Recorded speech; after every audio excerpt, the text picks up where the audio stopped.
Prepara las palomitas. Está a punto de empezar En Sincronía, el podcast hispanoamericano de traducción audiovisual, con Damián Santilli, Blanca Arias Badía y Guillermo Parra.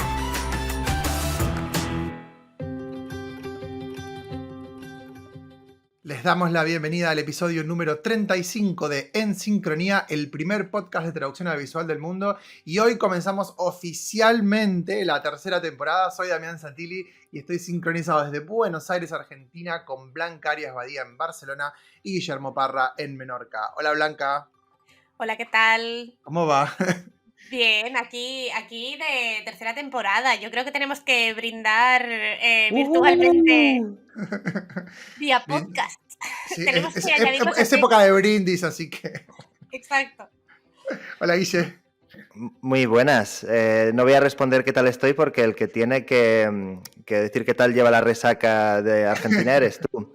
¿Qué tal por allí? Todavía festejando, ya llevamos como 3 días festejando. No se termina más, esto es una locura total, pero bueno, acá estamos tremendamente felices. El país está extremadamente feliz, completamente loco, la gente, el equipo, todo el mundo, así que felicitaciones desde el podcast a los campeones del mundo de la selección argentina. Felicitaciones a Messi. A Messi en concreto. Sí, que finalmente levantó esa copa tan esquiva, así que nada, muy felices y un poco de alegría para este pueblo que no suele tener tanta alegría, sobre todo en estas fechas. Es la fecha en donde menos alegría tenemos, así que, como decían por ahí en Twitter, por lo menos una fecha, un aniversario lindo para estas fechas nos viene bien. Ya tenéis las 3 estrellitas. Sí. Espero que hagan muchas camisetas porque va a haber mucha gente queriendo comprarlas, así que porque se pongan rápido a abordar la tercera estrella. El peso argentino se reactiva. Aunque sea por un mes, 2 meses, vamos a tener algún tipo de reactivación seguro. Bien. Bueno, en esta temporada tenemos el agrado de volverles a contar que tenemos a UNA como patrocinador otra vez, así que vamos a arrancar como corresponde este episodio contándoles un poquito de nuestro patrocinador. UNA es la mejor herramienta en línea para trabajar con subtítulos. En su suite de programas encontraremos herramientas para crear, traducir, revisar, transcribir, convertir, codificar, pegar y comparar subtítulos. Su interfaz web es muy intuitiva y fácil de usar y nos permite trabajar como profesionales de la manera más sencilla. Además, podemos optar por distintos métodos de licencias. Tenemos licencias de 1 semana hasta 1 año. Eso está muy bien porque se adapta a todas las diferentes posibilidades. Y en el sitio web de UNA también van a encontrar el programa educativo que tiene UNA para las universidades que quieran utilizar la herramienta de forma gratuita para enseñar subtitulado. Y también de Pool, que es una base de datos para que se encuentren las empresas y los subtituladores. Pueden ingresar en una.net para probar el software gratis durante 4 semanas, mejorar su productividad y empezar a trabajar como profesionales hoy mismo. Así que gracias a Wayne y a toda la gente de UNA por su apoyo. Bueno, y quien dice hoy mismo, a ver, estamos en fiestas, pueden empezar después de fiestas también. También, ¿por qué no? Así que, bueno, un placer. Y bueno, después del episodio anterior que tuvimos, que como habíamos comentado por las redes, también fue un regalito para quienes no pudieron estar en Buenos Aires en el Hispatad. Tuvimos esa idea de hacer el cierre del congreso con la mesa, pero al final también pudimos grabarlo, así que espero que les haya gustado ese episodio. Pero bueno, el estreno específico de la temporada es hoy y les queremos contar algunos pequeños cambios muy chiquitos de formato que va a haber, pero para que ustedes se adapten y nos acompañen y nos cuenten si les gustan estos cambios. Lo primero es que vamos a tratar de tener algunas entrevistas más en inglés en esta temporada. En vez de tener el formato de 3 entrevistas en español y 1 en inglés, vamos a tener 2 entrevistas en español y 1 en inglés. Y otro cambio es que ahora quien lleva adelante la entrevista del episodio se libra de hacer su sección y quedamos solamente los que no estamos llevando adelante la entrevista. Son las secciones que vamos a escuchar, así que en vez de tener las 3 secciones, vamos a tener 2 secciones por episodio y vamos a tenerlas en el medio de la entrevista, como para que se tomen un descansito de la entrevista escuchando nuestras secciones. Así que en el episodio de hoy, que Guille es nuestro líder, va a llevar la entrevista adelante y vamos a tener a mitad del episodio los minutos divulgativos de Blanca y después el laboratorio audiovisual. Solo una cosa, ha sido muy negativo, no se libra, se pierde, ¿vale? O sea, Guillermo se pierde la oportunidad de hacer una sección, no es que se libre, ¿vale? Yo creo que Libra le queda bien. Creo que tiene que quedar claro. Yo que siento la necesidad constante de expresar mi opinión sobre todo, pues la verdad es que me siento que pierdo la oportunidad. Es verdad. De opinar sobre la actualidad. No, pero es verdad que les vendrá bien también un descanso de mi voz. Yo que monopolizo la entrevista, pues podrán escucharos en vuestras secciones. Me parece muy bien. Bueno, Guille, ya que estamos, contanos un poquito de la entrevista entonces de hoy, a quién vamos a recibir y de qué vamos a hablar. Pues hoy tenemos a dos invitados, a Nicholas Saunders y a Iñaki Torrefica, que tienen muchas cosas en común. De entrada son licenciados en Filología Hispánica, se dedican a la enseñanza y compaginan esto con la coordinación, bueno, son fundadores de la Escuela de Doblaje de Canciones. Y es que precisamente por esto los hemos traído hoy al programa, porque este año, hace unos meses, publicaron el Manual de Traducción y Adaptación de Canciones para Doblaje y Teatro Musical.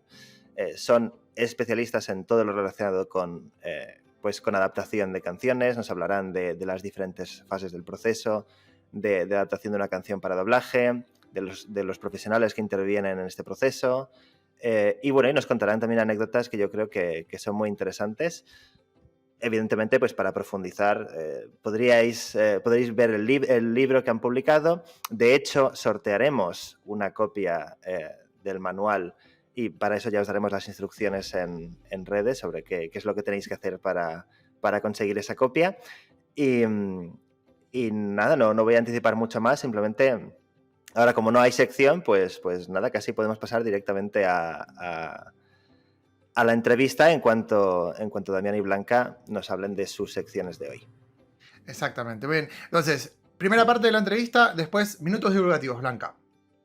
Yo voy a aprovechar que estamos de estreno de temporada para compartir una noticia que me hace muy feliz a mí personalmente, que es que voy a empezar a dirigir un proyecto. Va a ser el primer proyecto grande que voy a dirigir yo, así que estoy feliz en el año 2023. Y entonces lo que voy a hacer va a ser básicamente... Maribel. Os voy a contar de qué va este proyecto, que es un proyecto financiado por el Ministerio de Ciencia e Innovación de España y la Agencia Estatal de Investigación, y va a ser sobre accesibilidad en la universidad. Cómo podemos hacer más accesibles los estudios universitarios y también la vida laboral en la universidad. Excelente, muy bien. Qué bien. Y una cosa, ¿cuál es el nombre en clave? Porque todos estos proyectos tienen un nombre en clave para el ministerio. ¿Cómo se llama? El acrónimo, quieres decir. El acrónimo sí. Es UNIVAC y el título entero es la accesibilidad sensorial en la universidad, necesidades actuales y soluciones para el futuro. Pero esto lo digo en la sección. Como era tan largo, no quería enrollar. Perfecto. No quería que se nos fuera la mitad del episodio diciendo el nombre de esta manera. Exacto, suele pasar con todos los títulos de traducción. Es difícil condensar. UNIVAC, bueno, muy bien, me gusta. Podéis quedar con UNIVAC. Exacto. Bueno, yo voy a hacer mucho más sencillo lo mío, voy a hablar de un software para descarga de videos y descarga de subtítulos también en internet, que es algo que se suele usar y además preguntar muchísimo sobre cómo practicar, cómo descargar videos para trabajar, así que vamos a hablar de eso en el laboratorio visual. Y bueno, entonces, el nuevo formato del podcast, mitad de la entrevista, después las dos secciones y segunda parte de la entrevista, así que comenzamos ahora mismo entonces con la entrevista a Iñaki Torrefica y Nicholas Saunders.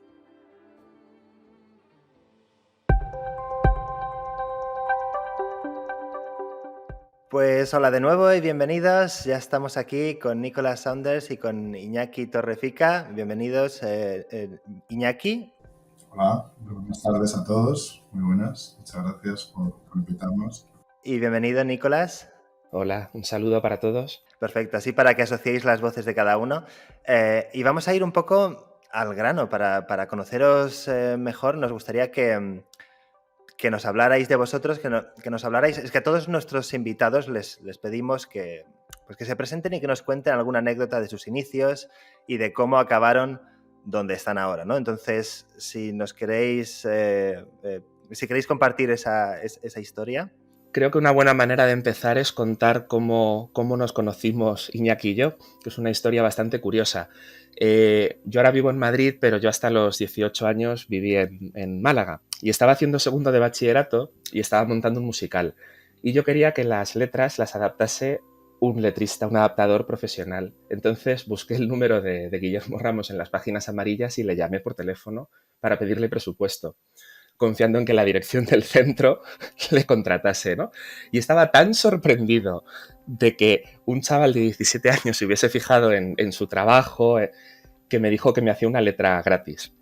Y entonces, a los 2 o 3 días, volví a hablar con él y me contó que él estaba en contacto, ahora contará Iñaki esta parte de la historia, con otra persona que también se había puesto en contacto con él, que era Iñaki. Y se dio la feliz coincidencia de que Iñaki ese año en particular estaba en Málaga y ahí fue cuando nos conocimos. Efectivamente, sí, yo, a ver, bueno, yo soy un chico de Bilbao y he estudiado siempre en el colegio francés. Y bueno, pues de hecho, llevo ya unos años trabajando ahí, unos cuantos años, como 23. Y entonces, esto fue el año 2000. Yo estaba casi empezando a trabajar y me llamaron para una sustitución en el liceo francés y me fui a Málaga, de marzo hasta junio. Ya había entablado contacto con Guillermo Ramos a través de la página del doblaje.com porque me habían gustado mucho las letras que había hecho para La Bella y la Bestia, que como sabéis fue el primer Disney que se dobló en España. Y bueno, pues a raíz de ahí pues entablamos contacto. Entonces es lo que decía Nico. Yo recibí una llamada de Guillermo, me dijo, oye, hay un chico en Málaga que me está pidiendo unas letras, pero tengo muchísimo trabajo en estos momentos y no voy a poder porque necesito sacar unas cosas, así que le he dicho que igual las podrías hacer tú. Y así nos pusimos en contacto. Esto fue el año 2000. 2000 o 2001, por ahí. 2001. Más o menos. 2001. Efectivamente. Y así nos conocimos, pero vamos, que fue todo por los auspicios de Guillermo Ramos, porque si no, él en Málaga, yo en Bilbao y Guillermo Ramos en Barcelona, estábamos ahí en los 3 puntos, ¿no? Pero sí, sí. Y bueno, pues desde entonces somos amigos, así que Sí. algo que hemos hecho bien, supongo. Qué curioso. Y entonces, claro, esta era de hecho una de las preguntas que teníamos prevista, que entonces la dedicatoria tan sentida del libro a Guillermo Ramos viene en parte pues por eso, ¿no? Porque vuestros caminos se cruzaron gracias a él. Sí, y luego durante todos esos años, además, hasta que tristemente falleció, mantuvimos mucha amistad por correo electrónico. En persona también sí que pudimos coincidir con él en Barcelona alguna vez, en Bilbao, en Madrid. Entonces, una amistad que giraba mucho en torno al tema de la traducción y adaptación de canciones, pero que luego se fue estrechando, ¿no? Entonces sí que llegamos a establecer una relación de mucho cariño y de mucha amistad con él. Y surgió de una admiración inicial, ¿no? Puesto que, claro, no sabíamos quién era Guillermo Ramos hasta que de repente te compras el disco de La Bella y la Bestia, el CD con la banda sonora, y aparece ahí citado su nombre, ¿no? Junto con el de los actores y cantantes que pusieron voz en el doblaje español. Y así fue como lo conocimos, porque generalmente los traductores no solían figurar, no es algo que fuese muy corriente. Y bueno, pues tuvimos la suerte de conocerle, tuvimos la suerte de conocernos y sí, salió efectivamente este libro, se lo dedicamos a él porque fue el germen de todo, ¿no? Me hace gracia que menciones la banda sonora de La Bella y la Bestia porque de hecho yo la tenía en CD. Sí. Y seguro que no soy el único. Yo también. El lado oculto de Guillermo. Blanca también, ¿lo ves? ¿Cómo no soy el único? Yo lo cantaba en el coche con toda mi familia, por supuesto. A mí la canción de Gastón para mí es mítica. ¿Y qué os iba a decir? Porque vuestro interés en sí por las canciones y por la adaptación, ¿de dónde viene? Porque es previo a esta coincidencia, ¿no? Pero hablándonos un poco más de esos orígenes. Bueno, pues el interés, a ver, en mi casa, por ejemplo, cuando vivía con mis padres, se ha escuchado muchísima música y mis padres han sido muy amantes de lo que son los musicales, la ópera y tal. Con lo cual, estaba muy acostumbrado a escuchar musicales, ¿no? Luego, supongo que el hecho de estudiar en otro idioma también, aunque no hay muchos musicales en francés, pero bueno, el hecho de aprender otro idioma, pues bueno, la música, la traducción, yo creo que siempre han estado ahí, ¿no? Y y pues una cosa llevó a la otra. No sabría decir cuál fue lo primero, pero bueno, siempre me ha interesado mucho cotejar otras versiones y ver cómo se adaptan otros idiomas, ¿no? Así que de ahí nacía, sobre todo. Sí, yo me crié en un entorno bilingüe, en casa hablábamos español por mi madre, inglés por mi padre y me gustaban mucho las películas de Disney. Y claro, yo las solía escuchar primero en inglés, porque además se estrenaban primero en versión original, lógicamente, y me gustaba mucho comparar las letras de la versión latinoamericana y de la versión española, de la versión de España. Y bueno, eso me fue generando un interés especial. De hecho, durante mis años de bachillerato también me dedicaba a hacer adaptaciones, etcétera. Y eso fue lo que me llevó a fijarme en ese trabajo, a fijarme en quién lo hacía. Y yo diría que es eso, básicamente. Y de hecho, mi interés por estudiar filología, yo creo que ese fue el germen, o eso fue lo que me impulsó después a estudiar filología.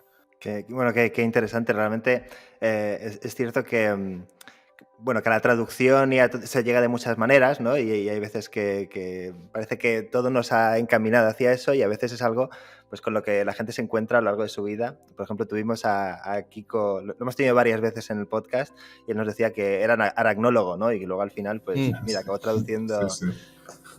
Es imprevisible todo. Bueno, vamos a hablar mucho de vuestro libro a lo largo de la entrevista, pero quería mencionar también que el libro en sí es un hito en un proyecto común que tenéis vosotros dos, que es la Escuela de Doblaje de Canciones. ¿Nos podéis hablar un poco pues, de la escuela en sí, de cómo funcionáis, de qué hace cada uno para la escuela, etcétera? Bueno, la escuela en sí nace porque en el año 2017 decidimos que nos parecía interesante y nos parecía importante sobre todo visibilizar la labor de los profesionales que se dedican al doblaje de canciones. Es verdad que en los últimos años hay muchísima información sobre doblaje en general, pero sobre doblaje de canciones en particular, que también es normal porque digamos que la cantidad de trabajo que hay es mucho menor, ¿no? Pero es verdad que era muy difícil acceder a cierta información y de hecho Iñaki y yo estamos accediendo a muchos datos a través de los profesionales que estamos conociendo, ¿no? Entonces decidimos organizar una mesa redonda en el Círculo de Bellas Artes en la que contamos con traductores, con adaptadores, con directores y trajimos también a algunos cantantes que habían participado en doblajes de cantados de Disney y que interpretaron unas canciones en directo.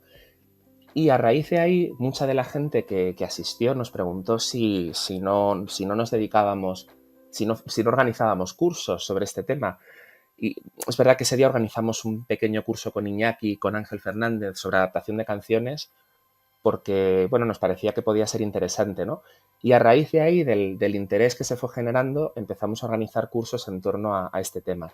Entonces, nos dedicamos por una parte a formar a actores y a cantantes en doblaje de canciones como intérpretes. Esas formaciones las organizamos en estudio de grabación y luego organizamos cursos no solo de traducción y adaptación de canciones, aunque es verdad que esos son como nuestros cursos los que están más vinculados con el proyecto, pero organizamos cursos de traducción audiovisual en general con profesionales que se dedican a ello, ¿no? Y esos son los cursos que organizamos online. De subtitulado, por ejemplo, o de traducción de documentales. ¿Y los cursos los impartís vosotros principalmente o tenéis profesores invitados? Depende. Cuando los cursos de otras áreas, por ejemplo, los de traducción y ajuste, ahí contamos con profesionales como Javier Pérez Alarcón, Reyes Bermejo, Dani Solé, porque lo que intentamos no, yo creo que lo conseguimos, ¿no? Es que todos los cursos los impartan profesionales que se dedican a eso de manera habitual. En los cursos de canciones trabajamos con un equipo más amplio. Estamos Iñaki y yo. Yo, de hecho, suelo estar más en la parte organizativa. De vez en cuando imparto alguna sesión. Iñaki es el que se dedica fundamentalmente a formar, a dar los cursos, perdón. Y contamos también con profesionales como María Ovelar, Ángel Fernández, que son, digamos, dos profesionales con una trayectoria muy larga. Y estamos trabajando mucho también con Marc Gómez Domènech, que es traductor para doblaje, es de formación traductor, pero también se dedica a adaptar canciones para teatro musical y para doblaje. que es un chaval joven también, pero que lleva ya unos cuantos años en activo y que comparte muchos de nuestros postulados, podríamos decir. Vale, pues luego, de hecho, ahora que dices lo de los postulados, luego podemos profundizar en eso. Me gustaría, evidentemente no os voy a preguntar sobre cada cosa que mencionáis en el libro, porque para eso vamos a animar a los oyentes a que lo consigan ellos mismos, pero sí vamos a hacer preguntas con un enfoque un poco práctico para que a alguien que no tiene mucha idea sobre el tema pues le quede claro cómo es todo este proceso, ¿no? Por ejemplo, una duda que me queda a mí es, imaginando que una productora o distribuidora tipo Disney saca una nueva película musical, ¿cómo es, o sea, qué pasos sigue desde que se tiene la versión en inglés hasta que sale una versión doblada en español? ¿Y qué profesionales intervienen en esos pasos? Claro, una cosa que es interesante destacar es que, igual que en el doblaje de diálogos, en doblaje de canciones se diferencia generalmente lo que es el proceso de traducción del proceso de adaptación. Entonces es muy habitual que el primer paso consista en asignar la película a un traductor, una traductora, que se ocupa de hacer una traducción tanto del diálogo como de las canciones. Ese guión pasará al ajustador y pasará también al adaptador musical. Hay casos en los que coincide que es la misma persona. Guillermo Ramos aunaba todas esas facetas porque traducía, pero también ajustaba y también hacía letras. Pero es verdad que no es lo habitual, ¿no? Eso con respecto al texto, ¿no? Una vez el adaptador hace su versión, que además son procesos que se suelen hacer relativamente rápido, aunque es verdad que según quiénes son los profesionales que están detrás, yo creo que intentan que los plazos sean un poquito más extensos para que sea un trabajo que se pueda hacer con el tiempo necesario, ¿no? Siempre es el pulso que tenemos siempre, sí, sí. Sí, y esa adaptación vuelve al estudio y el estudio convoca en ese momento a los cantantes o a los actores de doblaje que se haya considerado que pueden cantar y que habrán consensuado con el director musical, y ahí es cuando se graban esas canciones, ¿no? Luego eso pasaría a una fase de mezclas, etcétera, ¿no? Lo interesante aquí es que ese proceso se tiene que hacer o se tendría que hacer de manera muy estrecha, o colaborando de manera muy estrecha con los profesionales que están trabajando en los diálogos, ¿no? Me consta que hay películas o algunas series incluso en las que eso se hace o se ha hecho, y no sé en este momento si eso es habitual. Creo que en este momento es bastante poco habitual, pero también me consta que hay veces en las que se trabaja de manera muy un poco inconexa, ¿no? Y claro, eso luego puede revertir, puede llevar a que algo que se dice en el diálogo algo que se nombra en el diálogo y en la canción se haya traducido y adaptado de formas distintas, ¿no? Ese tipo de detalles, ¿no? Yo me gustaría nombrar a Miguel Ángel Poveda, que fue supervisor de Disney durante muchos años, y me consta que era un profesional que cuidaba mucho todo eso. Sí, aquí además lo que queremos poner de relieve, vuelvo un poco al libro, pero engarzando con esto que decía Nicolás, ¿no?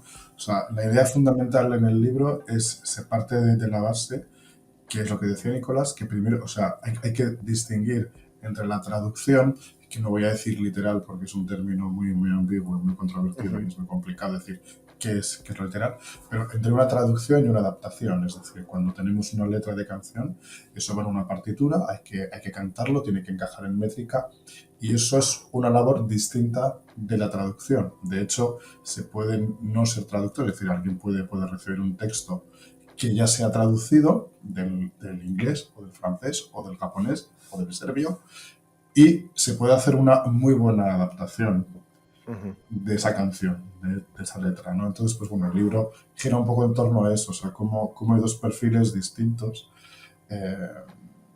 y es importante que la adaptación sea buena, porque al final es lo que se va a cantar y tiene que facilitar la labor tanto del director musical como de los intérpretes, claro, sobre todo de los cantantes, ¿no? Para que no tengan que estar especialmente fijándose en algo muy, muy concreto de no meter la pata aquí o de alargar esta sílaba o de hacer esto, porque eso no redunda en beneficio de la interpretación, ¿no?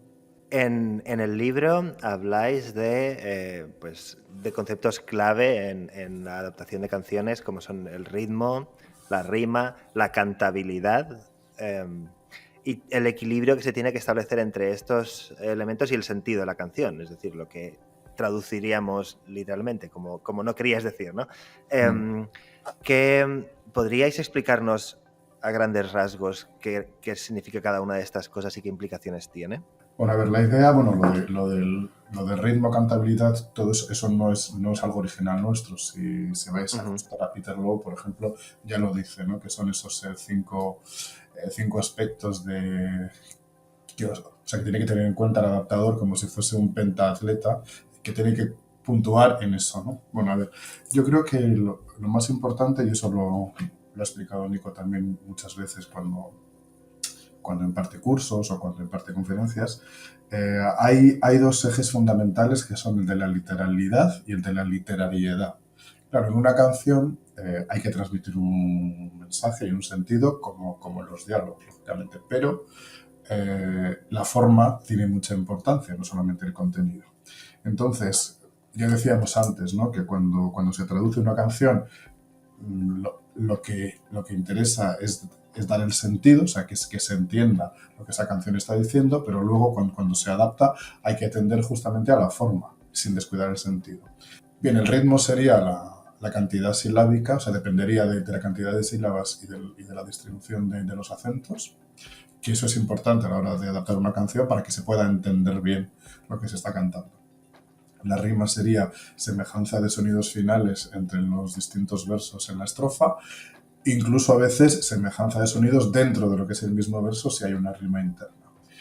Y la cantabilidad es el resultado de que todo eso esté bien hecho, es decir, si los acentos están colocados en su sitio, si el cantante no tiene que hacer un esfuerzo, digamos, añadido, porque ya se lo sirven en bandeja, eso en principio se podrá cantar si fluye, ¿no? Si fluye el verso. Y eso sería a grandes rasgos, ¿no? Esas nociones. Iñaki, tengo una pregunta. Ahora, hace un momento, justo antes de decirnos estos términos, ¿no? Que como dices, en realidad, pues ya aparecen también en trabajos de Peter Lowe. Has estado hablando como de la separación que hay, ¿no? Entre traducción y adaptación, pero de hecho todos estos términos salen de teoría de la traducción. Entonces te quería preguntar si te parece que estamos en uno de estos casos en los que parece que en la industria hay una terminología, ¿no? Y entonces pues se separa mucho el proceso de adaptación del de traducción, pero en realidad si tenemos una idea amplia de traducción, si no te parece que en realidad son tareas, ¿no? Y estoy segura de que a veces puede coincidir la figura de un traductor con la de un adaptador. Me imagino que no es lo habitual, pero de hecho en algunos países pasa también con otras partes del doblaje, ¿no? Entonces quería saber un poco cómo ves esto, porque en realidad son términos tomados de la traducción, todos ellos, ¿no? Sí, aquí yo creo que la diferenciación sería, bueno, yo no soy experto en traducción, quiero decir, o sea, mi campo es más la filología, pero de todas maneras yo creo que se entiende bien la diferencia, es decir, aquí lo que se está pidiendo es que se acomode el texto a la pauta rítmica que es la que viene en partitura, con lo cual, claro, todo es una traducción, por supuesto, porque tienes que volcar el texto en otro idioma, pero tienes que atender a otros parámetros que quizá un traductor literario o que un traductor jurídico no tiene que atender. Eso sí, claro, sería específicamente en el caso de las canciones, sí. Claro, con respecto a lo que dice Blanca, efectivamente, si lo miramos desde una perspectiva un poco más amplia, se podría considerar efectivamente que esa fase de adaptación también es un proceso de traducción, ¿no? Y por eso también el proceso de el utilizar el término traducción literal tampoco es muy acertado. Yo el otro día, hablando con esto con otra traductora, le decía, digo, es que yo creo que es más bien hablar de una primera traducción, una primera fase de traducción en la que no se tienen en cuenta determinados aspectos como la rima, el ritmo y la cantabilidad, pero sí se tienen en cuenta otros aspectos como a lo mejor las figuras retóricas o las imágenes. Entonces, tampoco estaríamos hablando de traducción literal. Yo creo que podemos hablar de una primera fase en la que se atiende a unas cuestiones y luego una segunda fase en la que se sigue trabajando sobre el texto para atender a otros parámetros, ¿no? Esa primera fase sería la manera de abordar también la traducción a lo mejor de una canción, podría ser para un subtítulo, o, es decir, hay casos en los que hay canciones en novelas y que a lo mejor el traductor decide adaptarlas manteniendo la rima, pero no tiene que mantener la cantabilidad. Es decir, yo creo que es más una cuestión de parámetros que se tienen en cuenta en una primera fase y cuáles se tienen en cuenta en la segunda. Y efectivamente esa distinción terminológica tiene mucho que ver con la manera de trabajar en doblaje, porque en teatro musical, por ejemplo, lo habitual es que la traducción y adaptación musical recaiga sobre la misma persona. Lo que pasa es que es cierto que es poco habitual que ese proceso lo hagan traductores. ¿Qué ocurre? Y es una de las cosas que defendemos nosotros, que esos procesos deberían hacerlos, o esos encargos, deberían hacerlos en muchas ocasiones profesionales de la lengua, por hablar en un sentido un poco más amplio, ¿no? Porque hay muchos casos también de, y no voy a nombrar a nadie, por supuesto, pero de personas que, bueno, pueden venir de otros ámbitos y no tengan ciertas destrezas o competencias lingüísticas para abordar la adaptación de un texto, ¿no? Pero efectivamente en teatro es habitual que eso lo haga una sola persona. También es verdad que es práctico en el caso de querer contar con un adaptador que no conozca una determinada lengua y el hecho de que pueda intervenir otro profesional para hacer una primera traducción, digamos, puede ayudar a que ese adaptador sigo conservando la diferencia traductor-adaptador también por cuestiones metodológicas, digamos, ¿no? Es una manera de conseguir que ese profesional pueda hacer esa adaptación. Pero efectivamente la adaptación es de alguna manera pertenece al ámbito de la traducción también. No sé si me he ido muy por las ramas o... Sí, a mí me ha gustado mucho la reflexión, o sea, y además me ha gustado que dijeras el caso del teatro, ¿no? Que además es muy habitual que en el folleto de mano te digan traducción y adaptación y el nombre de la persona. O sea, se usan de nuevo estos dos términos, pero sí que coincide en un solo profesional la doble, digamos, el doble encargo, por decirlo de alguna manera. Habitualmente sí. Hay algún caso por ahí de teatro musical que no, pero lo habitual es que así suceda, ¿no? Y vuelvo a citar a Guillermo, que además es que era un perfil muy completo, ¿no? Se dedicaba también a adaptar canciones para teatro. Muchas veces no los guiones, pero sí las canciones, ¿no? Entonces, pero es verdad que es poco habitual que en el mundo del teatro se cuente con traductores de profesión, digamos. En el mundo del teatro musical, perdón. Algo que suelen preguntar alumnos nuestros en los cursos de la adaptación de letras es si hay que saber música para traducir la letra de una canción. Aunque parezca una paradoja, no es necesario, no es imprescindible saber leer una partitura. Siempre es un plus, evidentemente, si sabes dónde va el silencio, si conoces bien el fraseo y todo. Pero yo creo que no es imprescindible. Lo que sí hay que tener es una cierta musicalidad para el idioma, ¿no? O para entender cómo puede ir ese verso y cómo fluye dentro de lo que es el fraseo y cómo es el fraseo. Sí que es verdad que en algunos momentos, yo cuando he tenido que adaptar alguna canción, le he consultado a Nico y digo, oye, esto aquí cómo va en partitura, porque no tengo claro si este silencio lo hace el cantante, digamos, de forma... o sea, es algo mucho más propio de esa persona porque le sale así o porque está marcado en partitura, que eso luego tiene una incidencia en la letra, ¿no? Y bueno, pues él me suele resolver esas dudas. Pero no es imprescindible saber música, pero sí tener una cierta musicalidad. De hecho, se ha podido dar el caso de que ha habido letras que las han adaptado músicos de profesión y sin embargo han podido sobrar sílabas o cosas que no estaban bien encajadas y pueden ser excelentes músicos. Una cosa no quita la otra.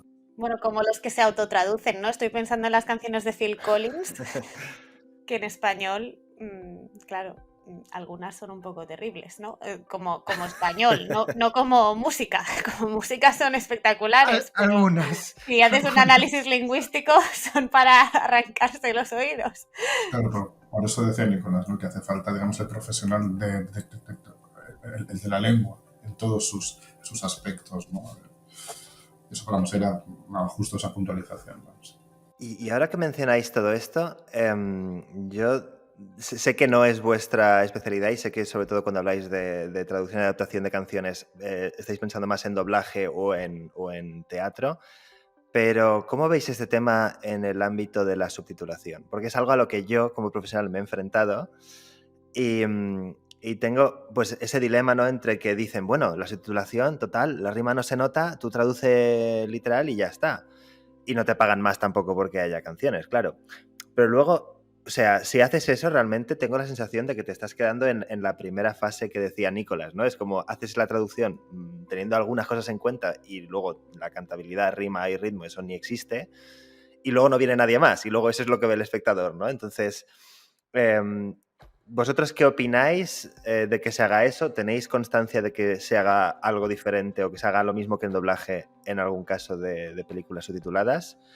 Bueno, a ver, no sé, yo ahí es verdad, no soy especialista en subtitulado, pero sí que es verdad que yo creo que depende también de lo que el espectador busque, ¿no? Quizá cuando alguien escucha una canción, pues igual le interesa saber qué es lo que está diciendo la letra y no se fija tanto en cómo lo está diciendo, pero sí que es verdad que una canción es un artefacto lingüístico y es algo artificial, porque la gente no se expresa en canciones, ¿no? Entonces, sí que pienso que en el subtitulado tendría que reflejarse de algún modo, o sea, ya digo que no soy especialista, pero sí que tendría que reflejarse el que eso es una canción. Sí que es verdad que el espectador lo está oyendo y sabe que es una canción, pero en la parte escrita se tendría que reflejar. O sea, yo, por ejemplo, veo bastantes películas dobladas al francés o subtituladas al francés y ese aspecto lo cuidan mucho y en las canciones o cuando se recitan poemas o ese tipo de cosas, en los subtítulos eso está muy, muy, muy cuidado. Yo creo que es importante, o sea, primero la querencia que uno tenga por la lengua, el respeto y el amor que tenga por la lengua, ¿no? Que eso es algo fundamental. Y creo que de ahí pueden surgir muchas cosas, ¿no? Ahora es lo que tú dices, no se paga más o no te van o no se da más tiempo para que eso se cuide. Yo, claro, luego también es verdad que si te quieres, o sea, si quieres incidir mucho en la parte, digamos, de rimas o de acentos, claro, eso ya estás cambiando lo literal, ya sé que no tendríamos que usar ese término, o sea, estás incidiendo en la literariedad y no en la literalidad. Y quizá hay espectadores que se puedan sentir un poco diciendo, no, yo lo que quiero saber es qué está diciendo. Sí, creo que hay una cuestión y es que cuando escuchamos la versión traducida y adaptada a una letra, no estamos escuchando a la vez el original, con lo cual ahí se ha podido recurrir a muchas estrategias de compensación, se han podido desplazar conceptos de un sitio a otro para mantener las rimas, en los casos en los que eso se pueda hacer, ¿no? O en los que por la configuración de la letra tenga sentido introducir un concepto antes o trasladar uno a otra estrofa.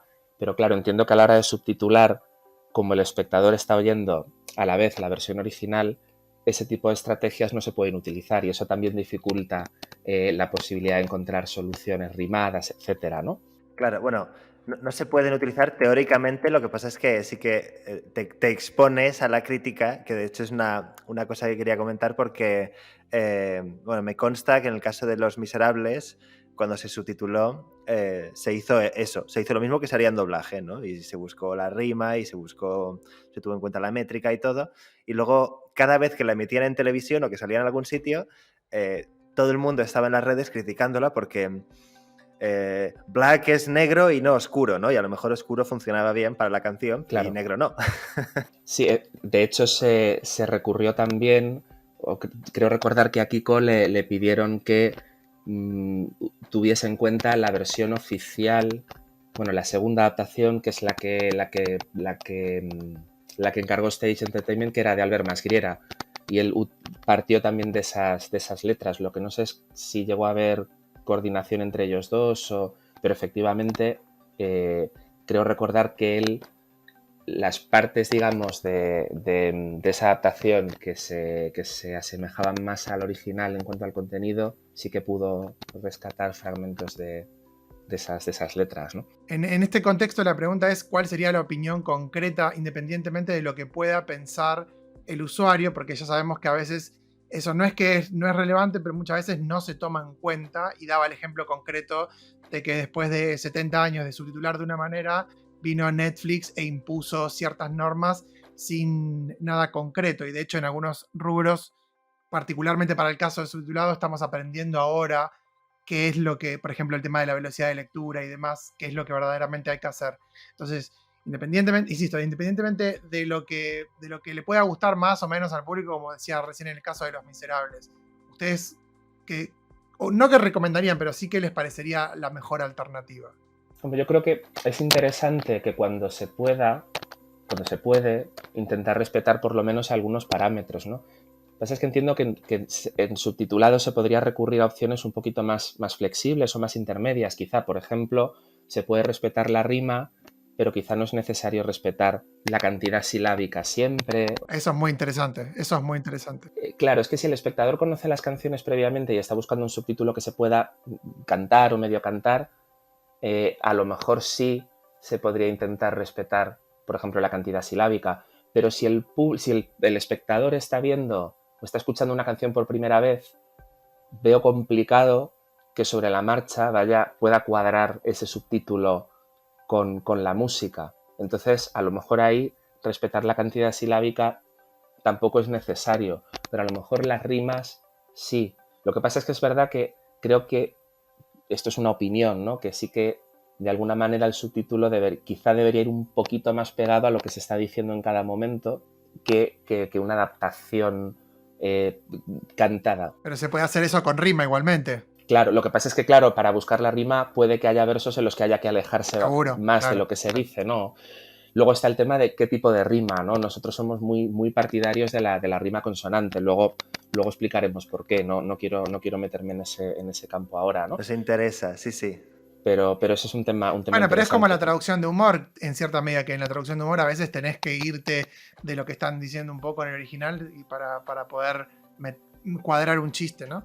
Lo ideal sería, pero claro, esto ya es un poco, es por soñar que no quede, ¿no? Pero lo ideal sería si pudiésemos hacer distintos subtítulos según la función que tengan. Si alguien busca un cantar con nosotros, un karaoke, tener unos subtítulos que permitan cantarlo, y si otro tipo de espectador busca más, pues entender el mensaje, pues igual no habría que atender a tantos parámetros. Bueno, lo ideal sería poder conjugar un poco todo, ¿no? Yo estoy pensando ahora en un ejemplo concreto que también es de Guillermo Ramos, que fue, pues durante muchos años el traductor y adaptador.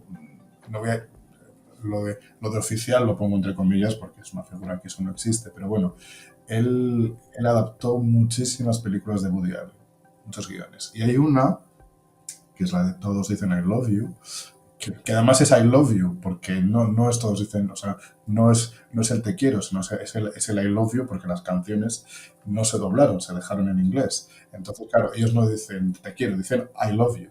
Y los subtítulos los hizo él. Y son subtítulos en los que se conjuga muy bien esto que estamos diciendo. No son subtítulos literales, y perdón por usar otra vez este término, o sea, no se limitan a la primera fase, vamos a decir, de la traducción, sino que intentan reproducir efectivamente el ritmo, etcétera, etcétera.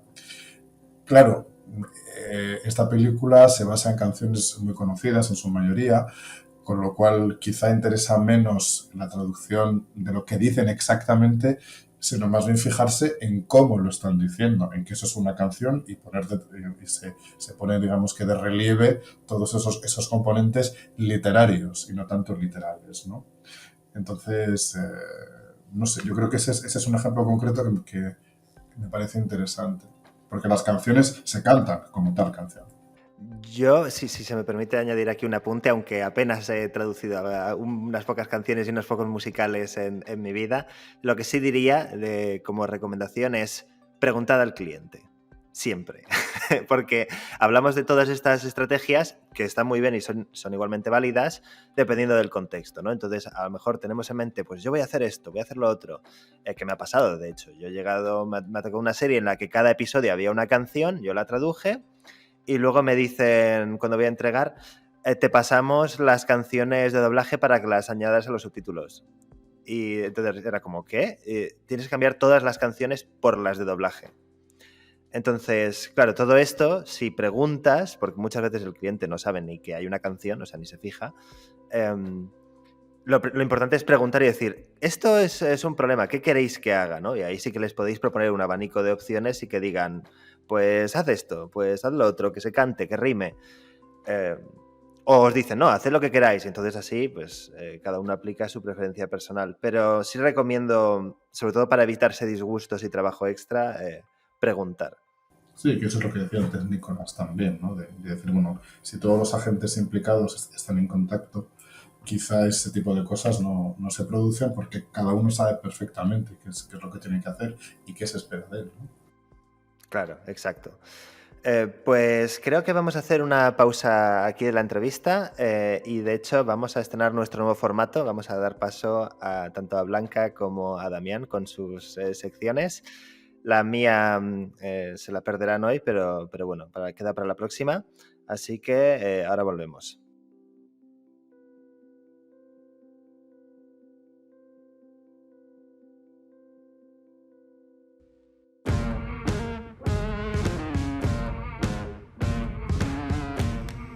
En este podcast no nos gusta que la investigación sobre traducción audiovisual y accesibilidad se quede guardada en un cajón. Empiezan los minutos divulgativos con Blanca Arias Badía.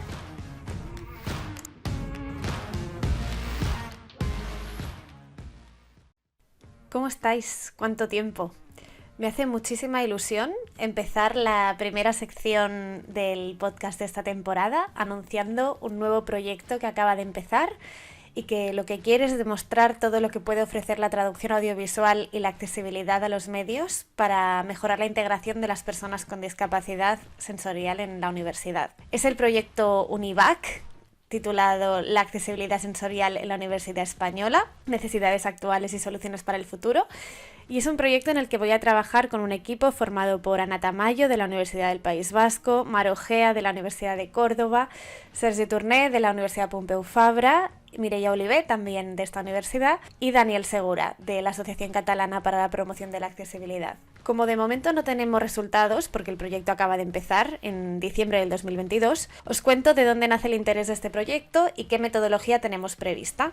En los estudios de discapacidad se ha demandado la falta de trabajos dedicados a la integración de las personas con discapacidad en el ámbito universitario. Se ha hablado de restricciones de participación en la vida universitaria de las personas con discapacidad y gracias a algunos informes que tenemos elaborados por entidades que trabajan por la inclusión de personas con discapacidad en el ámbito universitario, por ejemplo los de la Fundación Universia, que os invito a consultar si tenéis interés en estos temas, tenemos acceso a datos estadísticos que nos llaman la atención sobre el número de estudiantes que muchas veces denuncia situaciones de inaccesibilidad en su recorrido por la universidad. Pero estos estudios, que son más bien de tipo cuantitativo, no profundizan en el análisis de la implantación de posibles servicios de accesibilidad digital que pudieran solucionar algunos de los desafíos con los que se enfrentan en el día a día. En un podcast como este sabéis perfectamente que servicios como el subtitulado, la traducción y la interpretación en lengua de signos o la audiodescripción pueden ser servicios clave para facilitar la integración de las personas con discapacidad. Se ha dicho que un posible motivo de la falta de estudios que profundicen en esto sea que la sociedad da poca importancia a la accesibilidad y que en muchos casos las instituciones universitarias intenten tratar de cumplir con los requisitos mínimos legales de acceso que tienen, en lugar de buscar soluciones factibles a problemas reales. Por eso,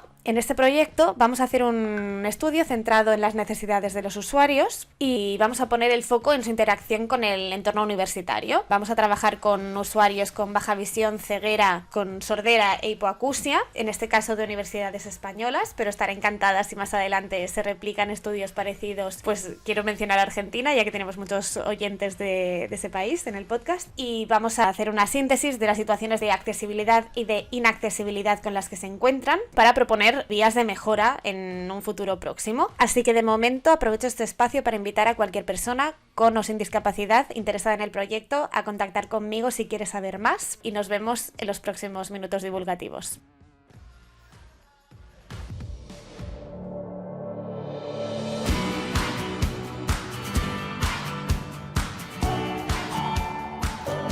Cámaras y computadoras listas. Llegó el momento de experimentar. Entremos en el laboratorio audiovisual con Damián Santilli. Les doy la bienvenida al laboratorio audiovisual número 35. Hoy daremos comienzo a la tercera temporada hablando de la aplicación Internet Download Manager. Es un programa muy sencillo que nos sirve para muchas tareas más allá del mundo de la traducción audiovisual, pero sobre el que les contaré cómo sacarle provecho para ciertas tareas que son muy útiles en nuestro día a día en la tab. Internet Download Manager es un gestor de descargas que nos facilita muchísimo la bajada de archivos desde la web.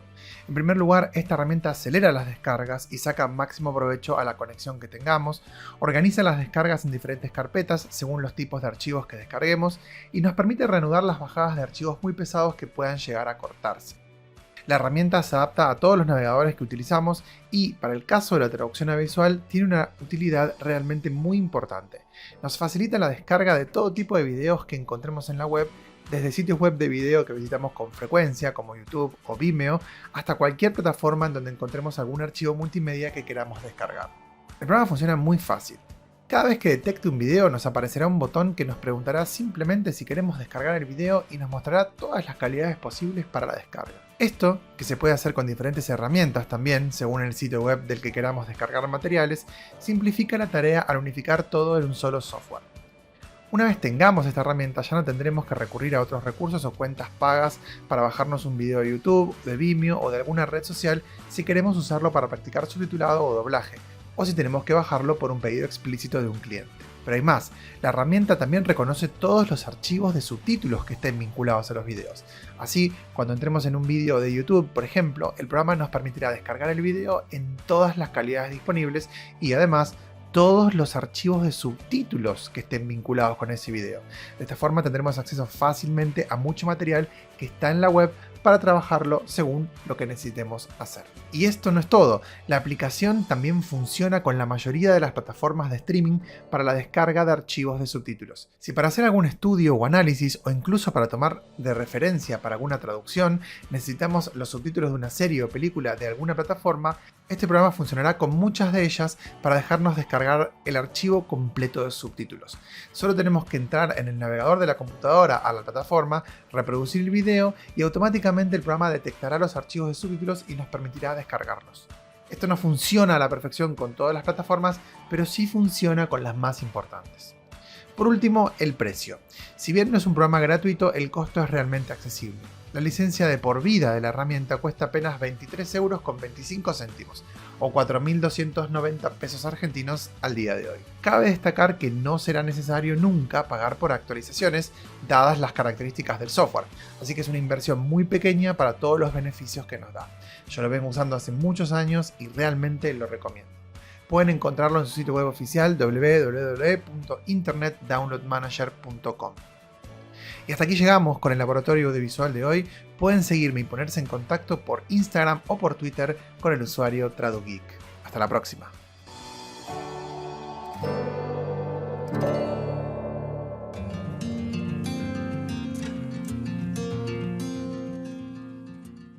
Y volvemos ya con la segunda parte de la entrevista.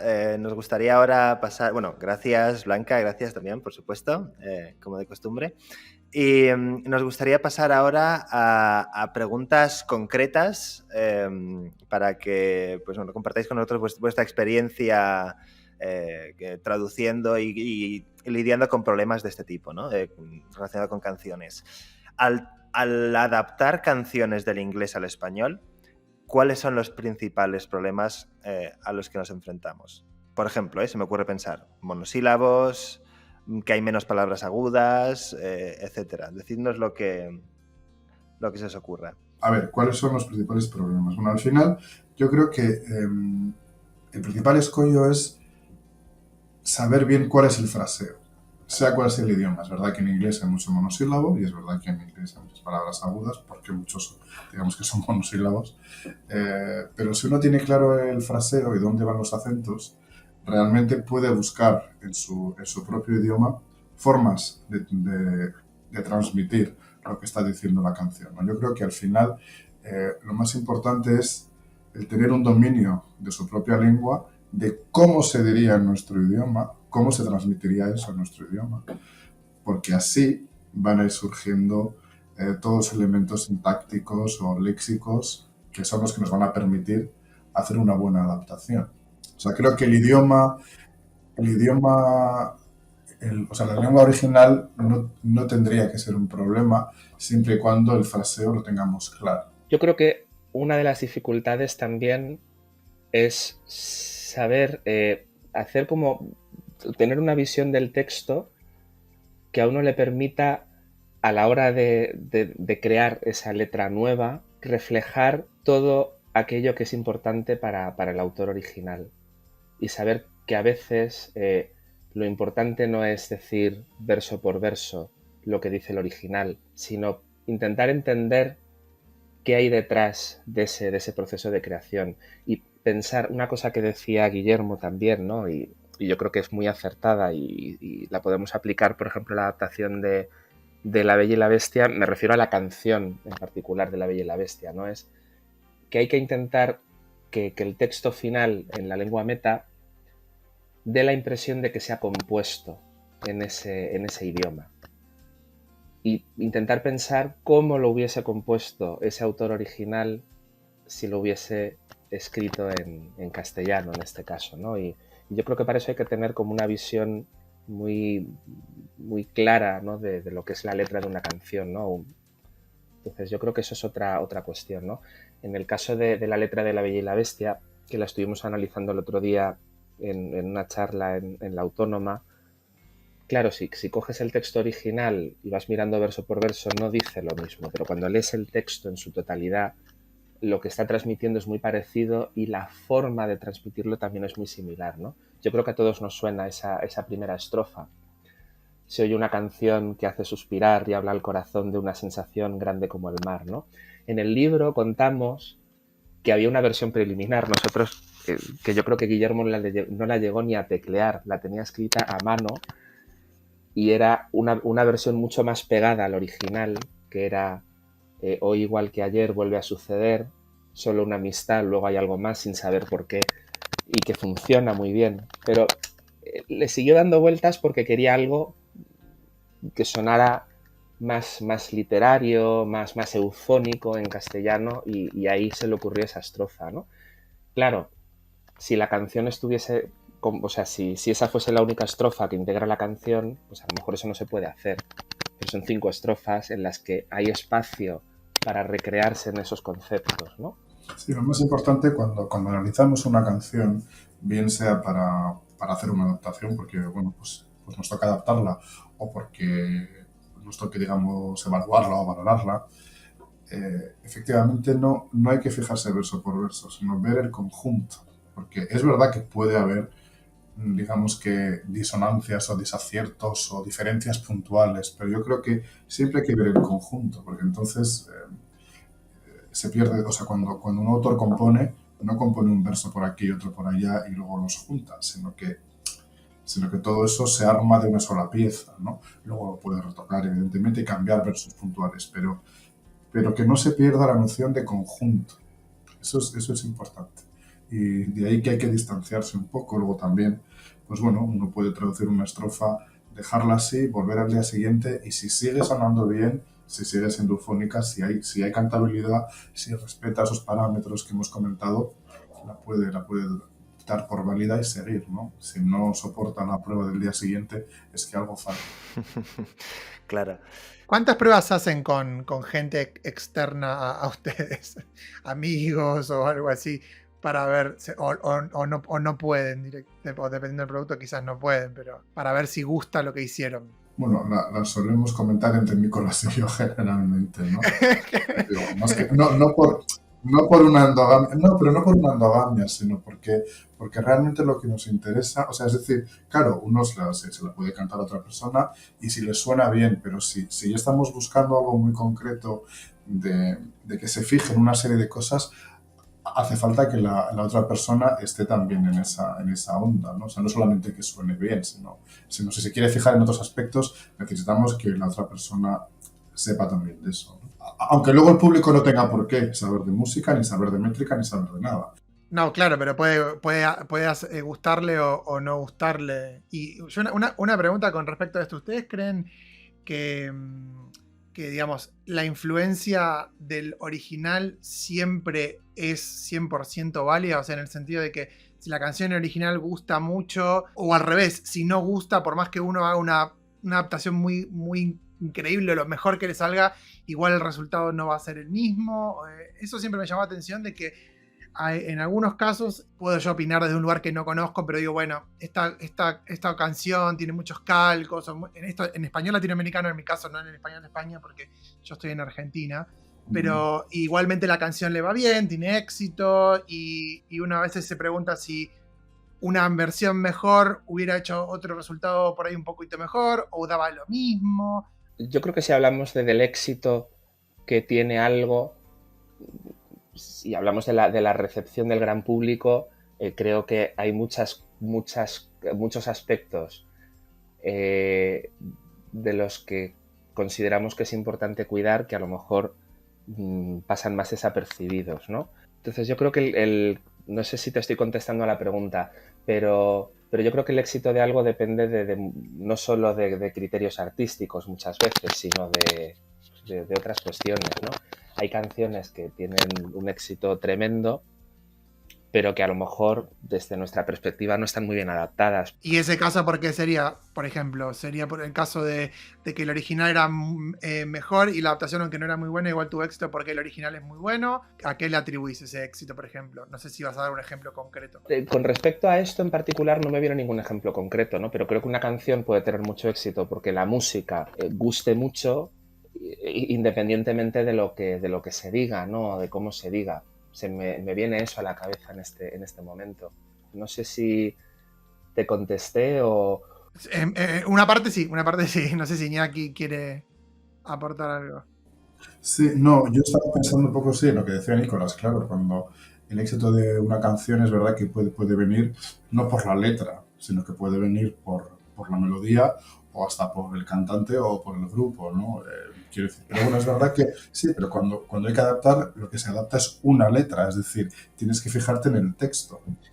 Bueno, el original es el original, yo creo que es el punto de partida del que hay que arrancar siempre, nos guste más o menos. Sí que es verdad que una letra de un autor como Stephen Sondheim pues es un regalo pese a la complejidad que pueda tener, porque hay muchos asideros a los que te puedes agarrar y sabes por dónde tienes que ir, aunque cueste mucho encontrar equivalencias y todo. Quizá otro tipo de letras pues son, aunque en apariencia pueden ser mucho más sencillas, pero son más complicadas porque igual no tienes tanto en lo que apoyarte, porque es bueno, ¿y esto cómo lo transmito? O en la cultura, a ver que lo voy a volcar, esto ya se va a entender, o no sé. Yo creo que hay muchas cosas, ¿no?, que se pueden mirar, vamos. Claro, con respecto a esto, quizá me alejo un poco, pero hay una anécdota que creo que es interesante. Es que, claro, yo me puedo parar a pensar en si adapto una canción y añado sílabas, a lo mejor el espectador no se da cuenta, ¿no? Entonces, porque no conoce el original. Entonces uno puede decir, bueno, entonces, ¿por qué es tan importante esto, no? Recuerdo, es verdad que en los últimos años, por razones diversas, en las que, bueno, creo que no es necesario entrar, ¿no? Pero es verdad que la manera de abordar este tipo de adaptación en Disney ha cambiado bastante, ¿no? Uno de los motivos es pues, cambio de profesionales, etcétera, ¿no? Y recuerdo una amiga que no tiene nada que ver con la traducción, ni es una amiga que es bióloga, está en un coro, tiene mucho oído, pero no se dedica profesionalmente ni a la música ni a la traducción. Y recuerdo que un día charlando con ella me decía, estaba viendo con mis hijas esta película de Disney, dice, no conozco el original, pero hay algo raro, o sobran sílabas, o hay algo que no me suena como me sonaban otras adaptaciones. Y es así. Entonces dices, claro, es que sin conocer el original ves que hay frases que, bueno, que a lo mejor no son muy cantables o no son melodías que encajen con la música que está sonando de fondo. Ya si empiezas a mirar, ves que hay cosas que no suenan a letra de canción.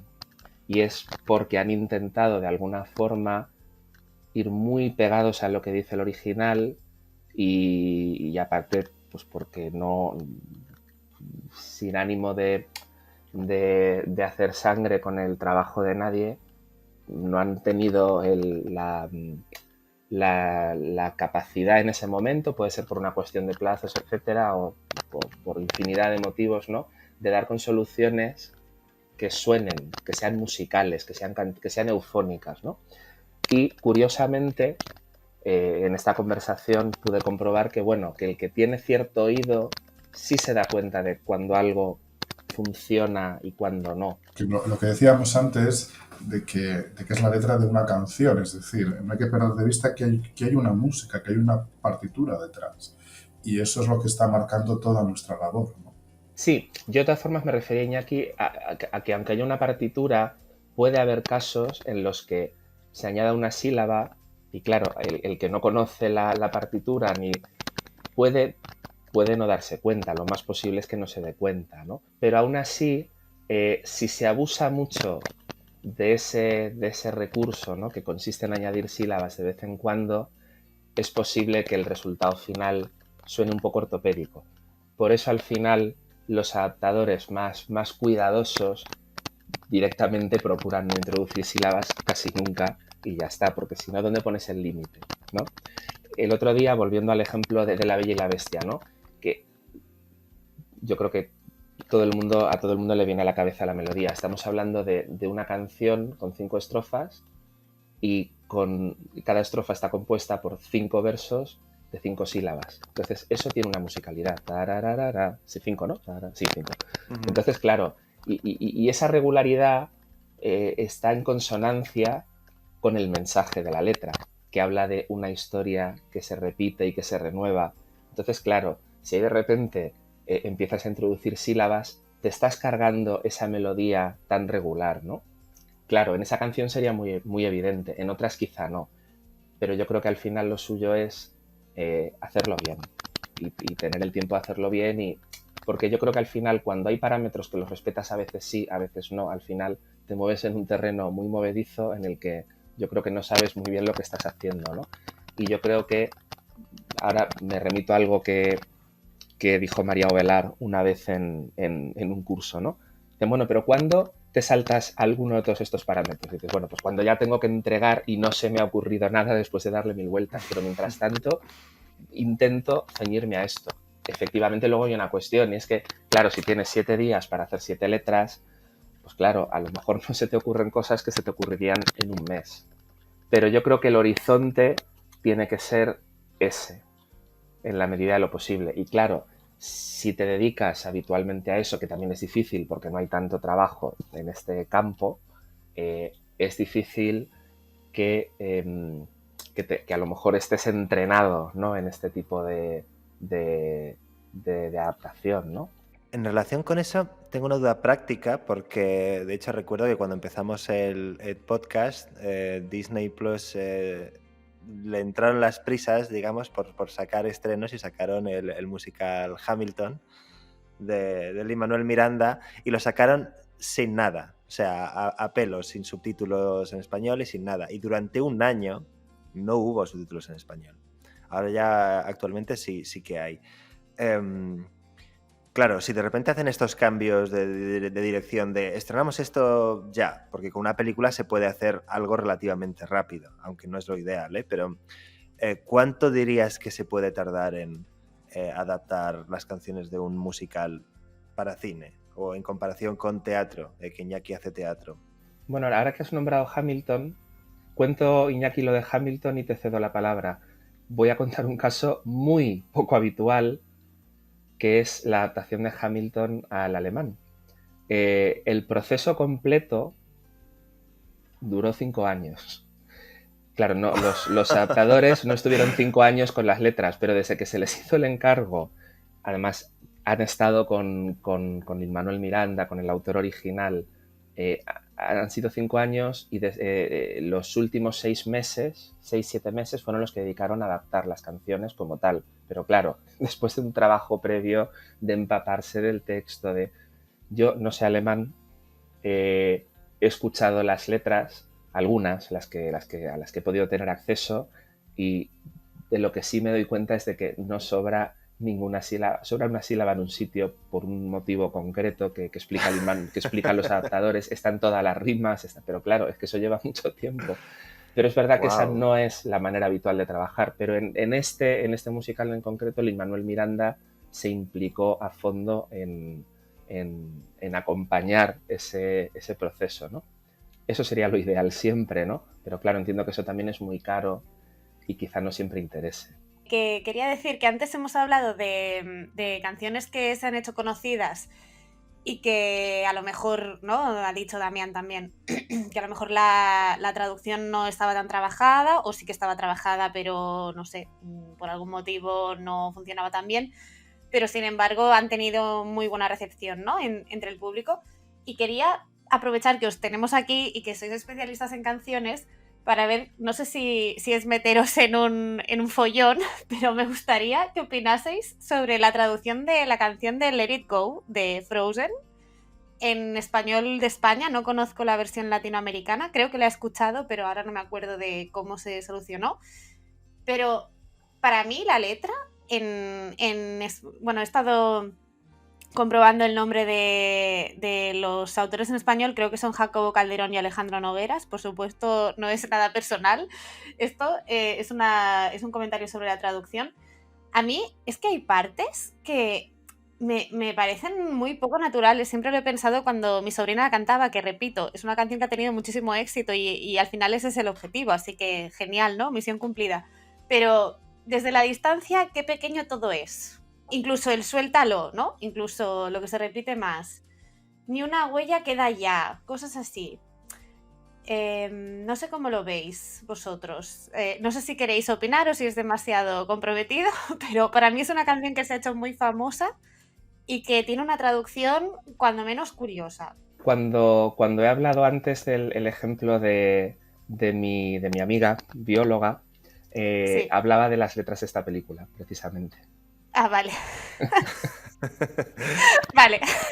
Entonces, efectivamente, es una adaptación que yo creo que está poco cuidada, porque efectivamente sin necesidad de conocer el original es que suena rara, no suena a letra de canción y es, vamos, segurísimo que había 1000 formas de resolverlo manteniendo ese sentido, ¿no?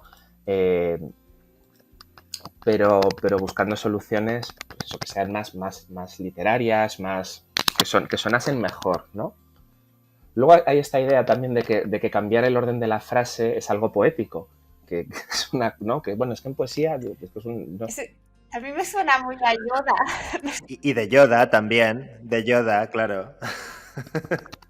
Claro, pero no tiene mucho fundamento en realidad, ¿no? Entonces, sobre todo cuando los textos originales no recurren a retorcer las frases de esa manera, ¿no?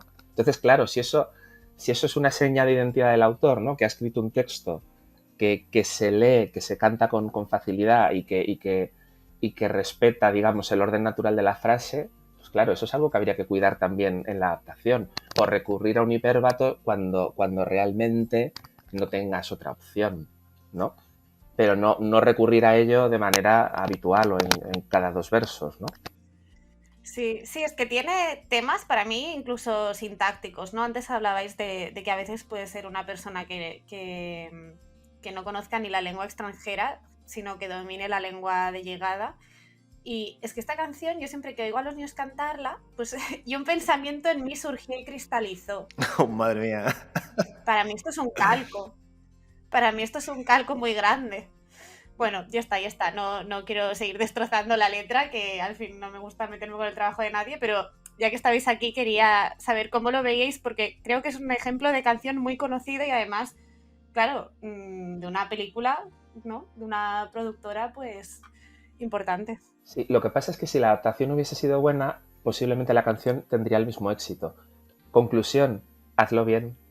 Directamente, porque porque no va a interferir, o sea, hacerlo bien no es un problema. Hacerlo bien nunca es un problema. Pero por amor propio, ¿no? Ya está. Sí. Creo que Vale. opinamos lo mismo todos. Sí, no, luego lo que decíamos antes de... no, la pregunta era un poco también sobre cuáles son las diferencias cuando hay que adaptar para teatro y para cine. Bueno, eso lo tratamos en el libro. De hecho, hay un capítulo específico sobre la sincronía. Claro, cuando se va a doblar una canción para una película, para una serie, es decir, para un producto audiovisual, hay que tener en cuenta la sincronía. Y más en una canción casi, porque digamos, el movimiento labial o la vocalización es mayor que cuando se está hablando en un diálogo, ¿no? Mientras que en teatro musical, en principio, no haría falta cuidar ninguna sincronía, puesto que no es un doblaje. Yo creo que esa es la diferencia principal. Que habría... Es decir, hay muchas más servidumbres cuando se hace un doblaje. Y quizá muchas veces el hecho de estar muy pegado a lo que dice el original y decirlo casi exactamente igual, no sé si podría pensarse que es una garantía de que la sincronía va a ir mejor o de que es mejor más pegada. Pero los idiomas no son calcos unos de otros. Entonces es más... Eso hay que cuidarlo mucho, es mucho más complicado. Claro, y hay una cuestión también, yo creo que en ese afán por ser muy fieles a lo que se dice en el original, yo creo que también nos olvidamos de algo, y es que muchas canciones, cuando el letrista las articula, va trabajando fondo y forma a la vez. Es decir, me acuerdo ahora de una entrevista a Stephen Sondheim en el que habla de cómo compuso una canción de A Little Night Music, del musical que lo montó Mario Gas también en catalán y en castellano, Música para una noche de verano, y habla de una canción que se llama The Miller's Son, que aquí la adaptaron como El Pastor, me parece que fue, y él habla de cómo buscó porque está plagada de rimas internas, ¿no? Entonces, habla de cómo fue buscando todo el vocabulario, iba encontrando palabras que rimaban entre sí y que podía ir relacionando para expresar determinados conceptos. Entonces, claro, el contenido, en realidad, vino un poquito dictado por la forma, en ese caso, ¿no? Es decir, si hubiese encontrado otras palabras que rimasen, posiblemente hubiese acabado diciendo ciertas cosas distintas. Entonces, yo creo que eso es importante a la hora de adaptar y darnos cuenta de que a lo mejor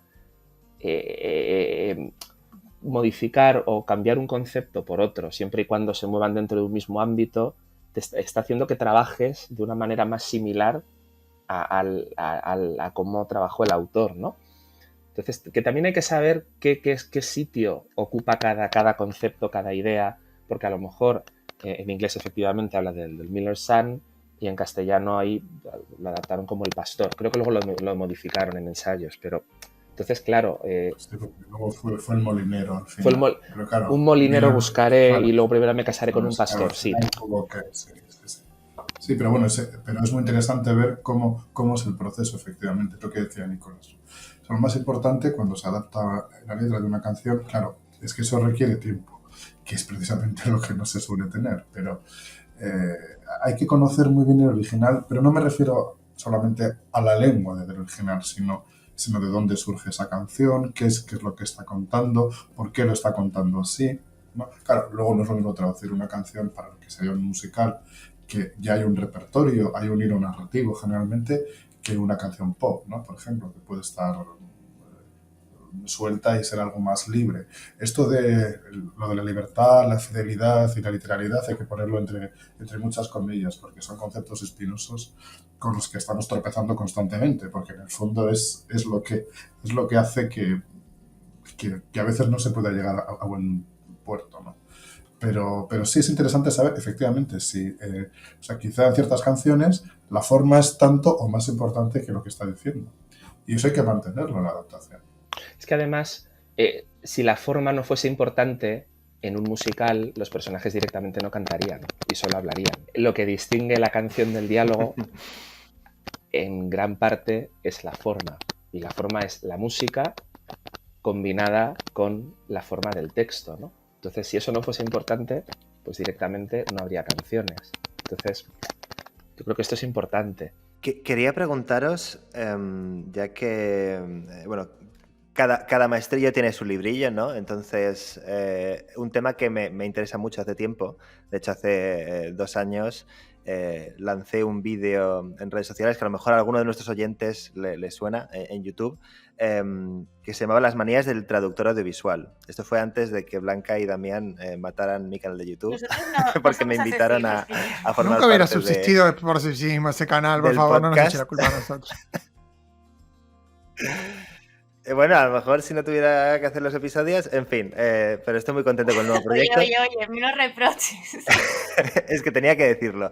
Pues saqué un vídeo sobre las manías del traductor audiovisual. Y, claro, en vuestro caso, ¿tenéis alguna manía de la que seáis conscientes que digáis, esto cada vez que lo veo en una adaptación me chirría? O esto lo pongo siempre que puedo como truco para tal. ¿Tenéis algún ejemplo así curioso que nos queráis contar? Bueno, yo tengo que decir que las adaptaciones que he hecho para letras han sido siempre para proyectos que los he capitaneado Nicolás. Quiero decir, no hay una letra mía para un doblaje ni para una obra de teatro musical que esté en cartelera. Pero bueno, eso no quita para que me lo haya tomado muy, muy en serio. Pues no sé si diría manías, pero sí que es verdad que a fuerza de hacer, esto es como el ejercicio y la gimnasia, ¿no? Cuanto más haces, pues al final el cuerpo se va acostumbrando. Pero sí que es verdad que algo que he ido aprendiendo de forma autodidacta, porque ya he dicho que no soy traductor, pero bueno, pues a fuerza de hacer, sí que es verdad que tiendo a buscar rimas en consonante, por ejemplo, si el texto original las hay, que en inglés hay muchísimas. Es verdad que nos estamos moviendo siempre en lo que es el teatro musical. En canciones pop igual eso no es tan rígido, ¿no? Y bueno, pues el buscar rimas consonantes implica que hay que dominar mucho el vocabulario y poner muchos sinónimos, ¿no? Y luego algo que sí me he dado cuenta, bueno, pues a fuerza de hacer y de adaptar, siempre he tenido mucho tiempo, porque aunque los proyectos, o sea, él siempre me ha avisado con mucho tiempo y me ha dado carta blanca para que lo fuese adaptando a mi ritmo, lo hemos ido cotejando, bueno.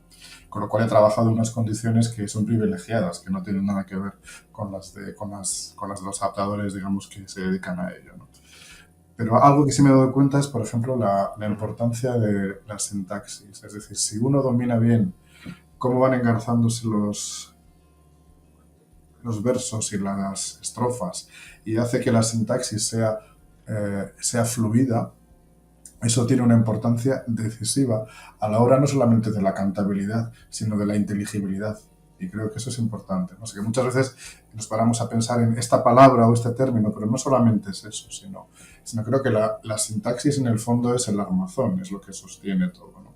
Y creo que eso a fuerza de darle vueltas y de comparar formas, cómo se dice esto en inglés y cómo se suele decir en castellano.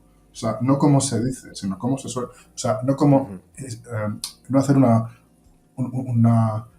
traducción literal, y perdón por volver a emplear el término, pero sino cómo se suele decir en castellano. Al final uno acaba encontrando una sintaxis que es mucho más natural o mucho más que forma parte de su propio idioma, y eso te va llevando a que la letra fluya, ¿no? Y luego, bueno, a veces, y ya para acabar esta intervención mía, luego a veces también, pues bueno, uno recurre a una lista de palabras o tiene, digamos, algunos términos que le gustan por la razón que sea y los puede colocar a veces en las letras, ¿no? Pues algunos monosílabos que son tan cotizados. A mí me gusta mucho la expresión, la de un tris, por ejemplo. En un tris, pues bueno, si se puede meter en alguna letra, siempre y cuando, claro, tenga sentido, lógicamente, no por meterle con calzador, ¿no? Pero bueno, Sí. puede ser una expresión que según el contexto, según el número de sílabas, según la rima, etcétera, etcétera, puede ser interesante. Sí, yo suscribo todo lo que dice Iñaki. Nicolás. Me adhiero a ese manifiesto a favor de la rima consonante, sobre todo porque claro, cuando hablamos de doblaje de canciones, habitualmente estamos hablando de canciones compuestas por letristas de musicales. es muy habitual. Todas las letras de Disney son de Stephen Schwartz, de Tim Rice, Howard Ashman, Lin-Manuel Miranda ahora, que son letristas de musicales. Entonces estamos hablando de textos que tienen su origen en lo mismo, ¿no? Y las letras de musicales, quitando excepciones muy poco, son los letristas de musicales americanos son muy, iba a decir obsesivos, no me gusta la palabra obsesivos, pero son muy cuidadosos con rimar siempre en consonante. Entonces, porque eso al final ayuda mucho a la cohesión del texto, porque además las rimas en música, en letras, se colocan en sitios estratégicos porque coinciden generalmente en la misma parte del compás, que es algo que en poesía no es necesario, ¿no? Pero las rimas no pueden ir en cualquier sitio, las rimas tienen que estar en sitios donde coinciden, es decir, si están en la primera parte del compás, pues esas palabras tienen que estar en la primera parte del compás, si no, el oído no las va a identificar como rimas. Entonces, la rima consonante ahí ayuda mucho a la cohesión, fundamentalmente, ¿no? Que no siempre se puede mantener, no, siempre no, pero es otro de esos horizontes que es interesante tener, ¿no? Y yo creo que una cosa que suele coincidir es que los adaptadores que cuidan este parámetro también cuidan los demás, ¿no? Y quizá la otra manía es los acentos musicales, porque Claro. es muy importante, porque si la canción es una prolongación del diálogo, cantar ya es un artificio, es decir, es algo que no haríamos en la vida real para expresarnos, pero qué menos, por lo menos, que lo que estoy cantando siga las normas de la prosodia, ¿no? Es decir, si yo digo, pues, cualquier verso que me venga a la cabeza, me viene a la cabeza, perdón por volver sobre Frozen, hazme un muñeco de nieve, ¿no? Pero claro, hazme un muñeco de nieve, un muñeco. Pero, entonces, claro, nadie dice muñeco. Entonces, yo creo que eso es importante también, sobre todo para que suene, para que se entienda, pero también para que suene natural y creíble. Dentro de, de la suspensión de incredulidad ya necesaria para, para ver la ficción en sí, pero sí, entiendo. ¿Y recomendáis algún recurso en particular para encontrar estas rimas? ¿Diccionarios online? ¿Algún truquillo que tengáis? Hombre, a ver, un diccionario de rimas los hay online y vienen muy bien. La verdad es que cualquier recurso que esté, digamos, a nuestro alcance estará bien, pero al final es lo que a uno le suene y lo que a uno le lleve. Es un poco lo que decía antes Nico sobre Sondheim, y no me estoy comparando con él ni mucho, o sea, con Sondheim ni con Nicolás tampoco me estoy comparando con él, pero es a lo que te lleve cuando estás adaptando. O sea, muchas veces sí, está bien hacerse listas de palabras, pero no sé, hay algo intuitivo que no se puede cuantificar ni se puede plasmar forzosamente, ¿no? Pero es algo que sí que te lleva. No todo es intuitivo, o sea, es decir, luego cuando uno hace una letra y la analiza después, sí que es interesante, o sea, por eso es interesante compararla con otra persona que sí que sepa del tema, ¿no? Y que te pueda hacer ver, pues aquí has utilizado este recurso porque tal o porque cual, y que algunas veces no somos conscientes, ¿no? Pero sí me parece importante lo que decía al principio, el amor por el idioma y que te guste el idioma al que estás adaptando, y que te sientas cómodo y que, pues eso, ¿no? O sea, que no todo es inspiración, es verdad que hay que trabajar, hay que darle muchas vueltas, hay que cantarlo, hay que volver a cantarlo, hay que dejarlo reposar, hay que volver a leerlo, pero yo creo que por muchas herramientas que tengas a tu alcance, que están muy bien, si te falta un poco ese punto, vamos a decir, pues es complicado que se llegue a hacer una buena letra, ¿no? En mi opinión, porque todo es muy discutible, evidentemente. Vale, pues si os parece, me gustaría cerrar la entrevista porque ya nos estamos alargando un poco, aunque es todo súper interesante. Pero me gustaría cerrar con un poco una visión de futuro, o sea, vosotros que estáis en este ámbito, ¿cómo veis, o sea, veis algún margen para innovar en este ámbito de la traducción y la adaptación de canciones? ¿Que os viene a la cabeza algún proyecto innovador que esté haciendo alguien, o vosotros mismos con la escuela estáis llevando a cabo algún proyecto más experimental para ir un poquito más allá en la práctica en sí y en la formación. Sí, a ver, yo creo que innovación en cuanto a lo que es la técnica de traducción, adaptación como tal, yo creo que ahí hay poco margen, sino yo creo que es más cuestión de desarrollar en profundidad lo que funciona. Yo creo que es más cuestión de eso. Yo creo que hay una cuestión fundamental, y eso sí que es algo que abordamos desde la escuela y siempre estamos buscando maneras de hacerlo. Yo creo que hay algo fundamental, que es que tiene que haber conocimiento de todo esto por parte de los distintos agentes, porque yo creo que uno de los grandes escollos que se han encontrado muchos profesionales y se siguen encontrando, porque me consta, ¿no? por gente que está en contacto con nosotros y está en activo, ¿no? Es cómo entrega una adaptación y ahí pues mete mano un montón de gente porque todo el mundo opina, porque uno dice, no, es que yo creo que esto es tal, y eso pasa, ¿eh? En mayor o menor medida en distintos proyectos, pero pasa, ¿no? Y muchas veces no, en todas se debe a que falta conocimiento e información por parte de los agentes que intervienen después, ¿no? Voy a contar, perdón, un caso curioso, no quiero extenderme demasiado y es volver sobre claro. Guillermo, pero me parece interesante porque es algo que hay una entrada en nuestra página web en la que lo comentamos, ¿no? Guillermo hizo las letras de La Bella y la Bestia, entonces luego se hace el musical de teatro se estrena primero en México, se hace una adaptación allí en la que se tiene en cuenta la adaptación de la película y luego se monta aquí. Cuando se monta aquí, deciden contratar a un adaptador. Es una persona a la que no tenemos muy catalogada todavía porque no hay mucha información sobre esta persona. Esa persona retoca las letras de México y eso llega a los ensayos. Y cuando llegan a los ensayos, los actores dicen, ¿pero esto qué es? Si en la película se canta esto. Entonces se empiezan a introducir las letras, porque claro, en el musical hay canciones de la película y canciones nuevas. Se empiezan a introducir las letras de Guillermo, pero nadie habla con Guillermo, eso se estrena y el nombre de Guillermo no aparece por ningún lado.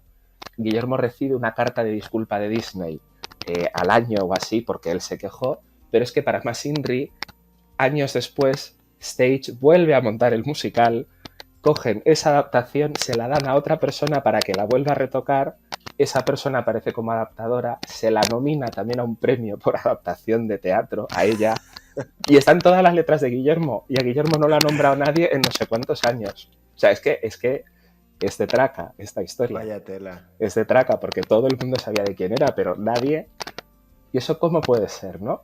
Y luego hay letras de él a las que le han cambiado palabras y dicen, no hemos cambiado esta palabra por esta otra. Entonces es un Frankenstein aquello.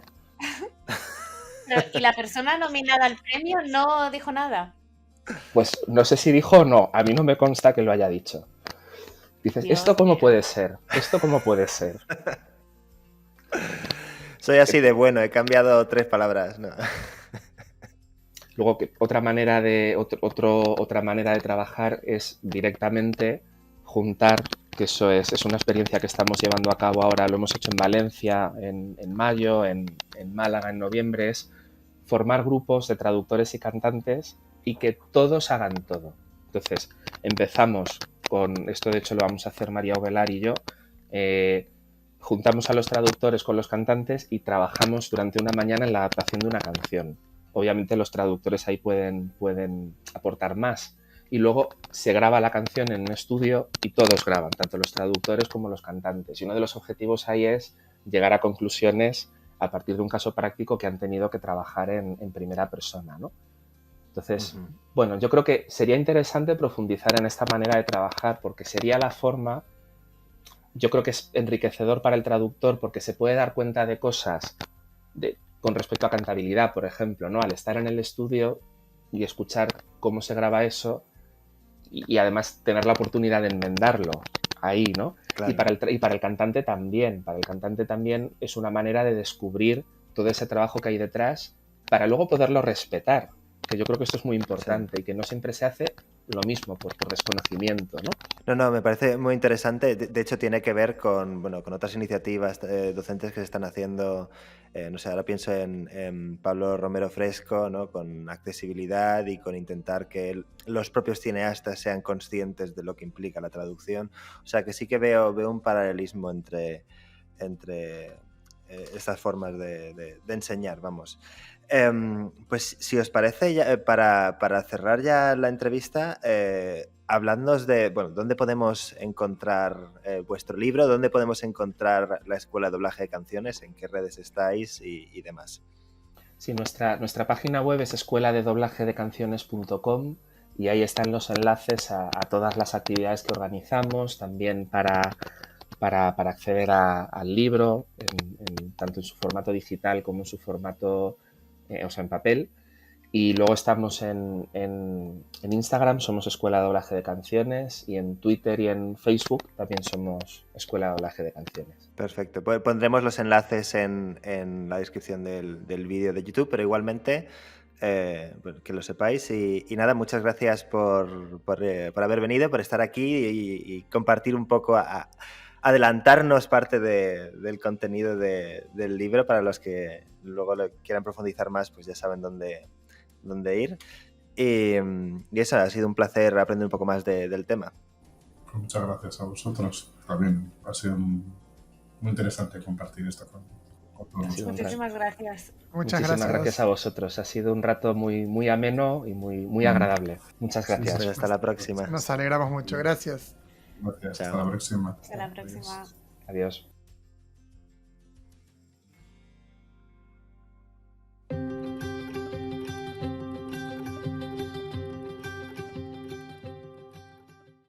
Muy bien, y así ha pasado el episodio de hoy con la entrevista a Nicolas Sanders y Iñaki Torrefica. ¿Qué les ha parecido, Guille? Pues a mí me ha fascinado el conocimiento, yo diría casi enciclopédico, que tienen de este tema, ¿no? Que es que les preguntas cosas y lo relacionan todo, pues este autor y lo tradujo y lo adaptó para esta obra en concreto, pero es que además se saben, pues eso, pueden relacionar todas estas cosas, tienen sus anécdotas del sector y cosas que es difícil conocer a no ser que tengas experiencia de primera mano con esto, ¿no? Da ganas de hacer un episodio solo de comentarios de las canciones, de las que no hicieron ellos, ¿no?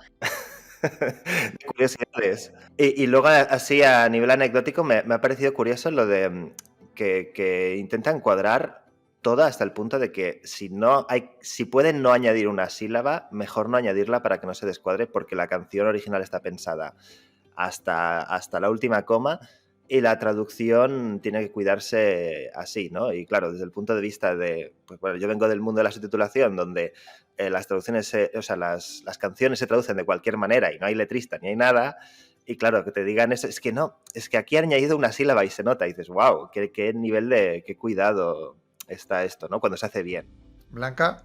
Pues yo estoy muy de acuerdo, me ha gustado mucho, he aprendido mucho también del tema, no es un tema que domine mucho y me ha encantado estar con ellos, y además quería decir que me han parecido unos invitados muy elegantes, porque si os habéis fijado, no critican las malas prácticas de los demás, sino que se centran en las buenas. Y de hecho, yo creo que he cometido un error metiéndome con el trabajo de un profesional en algún momento de la entrevista, y por supuesto aprovecho este momento para decir que no es nada personal y que toda mi admiración por el trabajo de cualquier persona, pero sí, de ellos sí que quiero destacar que son personas elegantes, porque se nota que saben muchísimo y no se centran en lo malo, y eso creo que no lo hace todo el mundo. Me gustó el término elegante. Fue una entrevista elegante, sí. Me parece que va acorde con el inicio de una temporada. Sí. Bueno, muy bien. 2023 elegante. Se viene un 2023 elegante, y cuando se entere de las próximas entrevistas que tenemos, seguro que van a pensar lo mismo. Así que bueno, hasta acá llegamos con el episodio de hoy. Recuerden visitar a nuestro patrocinador Una en su sitio web una.net y registrarse para las 4 semanas de prueba. Recuerden también que pueden encontrar toda la información del podcast en nuestro sitio web www.ensincroniapodcast.com y también en nuestro canal de YouTube, y que a nosotros tres nos pueden encontrar en LinkedIn, Twitter e Instagram. Hasta la próxima.